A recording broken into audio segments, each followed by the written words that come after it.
গাজর, beans, capsicum দিয়ে নিরামিষ পালং পনির করব। ওই জন্য পালং শাককে সেদ্ধ করে বেটে রেখেছি নুন আর আদা আর কাঁচা লঙ্কা দিয়ে। আর গাজর, বিনস, ক্যাপসিকামকেও একটু হালকা ভাপিয়ে নিয়েছি যাতে তাড়াতাড়ি হয়ে যায়। এবার কড়াইয়ে তেল দিয়ে জিরে, হিং আর শুকনো লঙ্কা ফোড়ন দিলাম। একটা ধনে জিরে দিয়ে একটা পেস্ট করে রেখেছিলাম, সেটা দিয়ে দিলাম।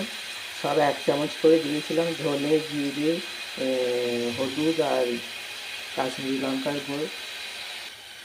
এরপর চারমগজ আর কাজু দিয়ে একটা পেস্ট করে রেখেছিলাম, সেটাও দিয়ে দিলাম। আর 10টা কাজু বাদাম, 1 চামচ চারমগজ আর হাফ চামচ পোস্ত দিয়ে এটা বেটেছিলাম। এরপর যে সবজিগুলো সেদ্ধ করে রেখেছিলাম হালকা, সেটাকে দিয়ে ভালো করে মিশিয়ে নিলাম।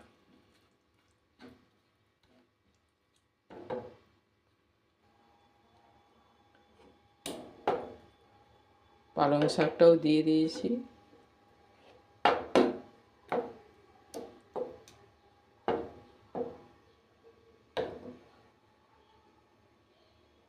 একটু কষে নেব।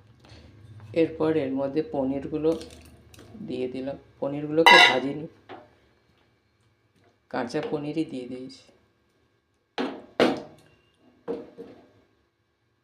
নুন মিষ্টি দিয়ে কিছুক্ষণ ভাপিয়ে নেব।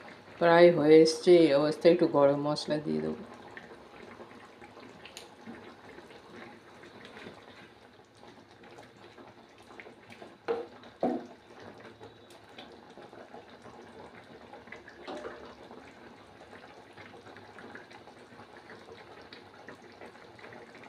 যদি ভিডিওটা একটু ভালো লাগে তাহলে লাইক, শেয়ার, কমেন্ট করবেন। আর সাবস্ক্রাইব করলে তো কথাই নেই। ভালো থাকবেন, সুস্থ থাকবেন, সাবধানে থাকবেন। আবার দেখা হবে পরের ভিডিওতে।